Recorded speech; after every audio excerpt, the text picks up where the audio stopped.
ایرانی صدر Ebrahim Raisi ایک افسوسناک واقعہ ہے جس کے اندر 9 افراد ایرانی صدر سمیت شہید ہو گئے، اور ہیلی کاپٹر کا حادثہ ہے۔ اس کو خبر کو پڑھتے ہی جنرل ضیاء والے حادثے کی یاد تازہ ہوگی۔ کچھ ایسا ہی واقعہ تھا، 2 طیارے اڑے بھاولپور سے، لیکن ایک طیارے کو حادثہ پیش آیا جس میں جنرل ضیاء بھی تھے اور پاکستانی فوج کے کئی اور بھی سینئر جنرلز اس کے اندر موجود تھے۔ صدر رئیسی والا واقعہ جو ہے اس سے ملتا جلتا ہے، 3 ہیلی کاپٹر اڑتے ہیں اور ایک کو حادثہ پیش آتا ہے۔ موسم کی خرابی اس کی بنیادی وجہ قرار دیا گیا ہے۔ زیادہ تحقیقات ہوں گی تو کھل کے معاملہ سامنے آ جائے گا کہ اصل وجوہات کیا تھیں، لیکن ایک برادر دوست اسلامی ملک ابھی حال ہی میں پاکستان کا دورہ کر کے گئے ہیں، تو ایک افسوسناک خبر ہے۔ پاکستان کے اندر کے معاملات کی طرف آ جائیں تو پاکستان میں سب سے زیادہ جو ایشو آج کل ہاٹلی ڈسکس ہو رہا ہے، ڈیبیٹ ہو رہا ہے، وہ ہے جوڈیشری اور اسٹیبلشمنٹ کے باہمی تعلقات۔ میں بارہا کہہ چکا ہوں کہ پاکستان میں بہت سارے غیر آئینی غیر قانونی کاموں میں ماضی کے اندر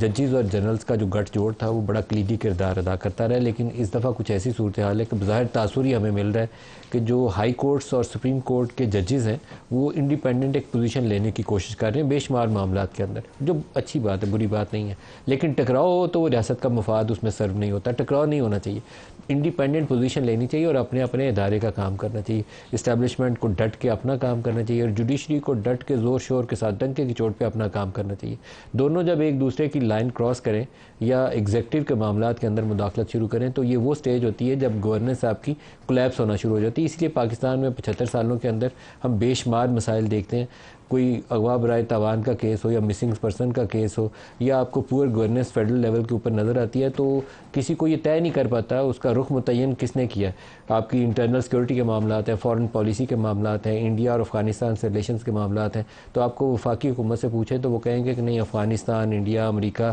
یہ پالیسی ہم ایگزیکٹو میں بیٹھ کے ایک پولیٹیکل گورنمنٹ ڈیسائیڈ نہیں کر سکتی، ہمیں جی ایچ کیو سے اس کے اوپر بات کرنی پڑے گی۔ مسنگ پرسن کے اوپر ایک ہائیسٹ لیول کے اوپر سپریم کورٹ کے جج کی سربراہی کے اندر ایک کمیشن بنایا گیا، لیکن آج تک وہ مسئلہ حل نہیں ہوتا۔ پوچھیں کہ کیوں نہیں حل ہوتا، تو اس کے اوپر بھی سامنے تو آپ کو کوئی اون نہیں کرے گا، لیکن پیچھے بتائیں گے کہ پاکستان کے داخلی صورتحال ایسی ہے اور پاکستان کے ارد گرد جو سیکورٹی سچویشن ہے اس ریجن کے اندر وہ ایسی ہے کہ آپ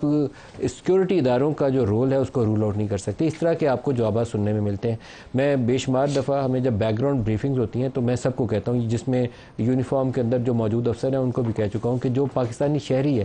اس کو آپ کسی بھی جرم میں پکڑ کے سزا دے سکتے ہیں، لیکن اسے مسنگ نہیں ہونا چاہیے، اسے اکاؤنٹ فار ہونا چاہیے۔ ایوری سنگل پرسن، چاہے وہ کوئی دہشت گردی کے واقعے میں جس کو آپ کو جیٹ بلائے کر سزائے موت دینی ہے، وہ بھی مسنگ نہیں ہونا چاہیے۔ تو ایک شاعر فرحاد جس کے اوپر یہ سارا معاملہ آج کل اسلام آباد ہائی کورٹ کے سامنے ہے، آج اس کے اوپر اسلام آباد ہائی کورٹ سے محسن اختر کیانی صاحب نے، جسٹس محسن اختر کیانی نے بڑی پاورفل پوزیشن لی، لیکن پاورفل پوزیشن تمام مسنگ پرسنز کے اوپر لینی چاہیے اور اصولی موقف تو یہ ہونا چاہیے کہ کوئی پاکستانی سرزمین سے مسنگ ہو ہی نہ۔ لیکن کیا ہم سارے معاملات کے اندر یہ رویہ آج تک رکھ پائیں، یا ناکام ہے تو کیوں ناکام ہے؟ کبھی ہمیں اس کے اوپر بیٹھ کے سوچنا چاہیے کہ اس کی وجوہات کیا ہیں۔ کبھی سیف پیسج دینا اور کبھی کسی ایشو پہ سٹینڈ لینا، اس کے اندر کوئی پک اینڈ چوز تو ہو ہی نہیں سکتا۔ ہر ایک ایوری سنگل پرسن جو ہے اس کا یہ حق ہے پاکستانی ریاست کے اوپر کہ وہ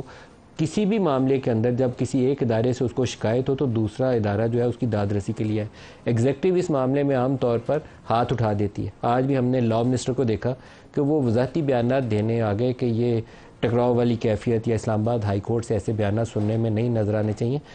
نہیں آنے چاہیے۔ میں تو خود کہہ رہا ہوں کہ ٹکراؤ سے پاکستانی مفادات متاثر ہوتے ہیں۔ پاکستانی ریاست کا مفاد یہ ہے کہ تمام ادارے مل کے یکسوئی کے ساتھ ایک ہی رزلٹ حاصل کرنے کی کوشش کریں، اور وہ یہ ہے کہ اپنے لوگوں کو اور اپنی ریاست کو کس طریقے سے بیسٹ پاسبل مینر میں سرو کرنا ہے۔ تو آج پروگرام میں اسی سے آغاز کرتے ہیں، پھر دیکھتے ہیں آگے چل کے ایک دو بیانات بھی آئے ہیں ویکینڈ کے اوپر جس میں وہ لندن پلان کا ذکر کرتے ہیں جنرل ظہیر الاسلام کے حوالے سے۔ یہ نواز شریف صاحب بھی موسم اور موقع دیکھ کے بیان دیتے ہیں اور پھر چپ سادھ لیتے ہیں۔ پاکستان آنے سے پہلے لندن میں انہوں نے ایک بیانیہ پیدا کرنے کی کوشش کی تھی، لیکن وہ بیانیہ وہ خود ہی ایک ہی بیان کے بعد کھڑا رکھنے میں ناکام ہو گئے۔ وہ بیانیہ یہ تھا کہ جنرل فیض اور جنرل باجوہ کا نام لے کر بتانا ہے کہ ان کی وجہ سے ان کی حکومت گئی، اور پاکستان کی جو سول گورنمنٹ ہے اس کے اندر جو فوجی اداروں کی مداخلت ہے اس کتنی پاکستان کا اس سے نقصان ہوا ہے۔ لیکن ان کا اس بیان سے فوری بعد شہباز شریف صاحب کو جہاز پہ چڑھا کے لندن بھیجا گیا، اور نواز شریف صاحب نے آج تک دوبارہ اس بیانیے کو دہرایا نہیں۔ تو ظہیر الاسلام والا بیان دے کے بھی پتہ نہیں اس پہ قائم رہیں گے یا نہیں دہرائیں گے دوبارہ۔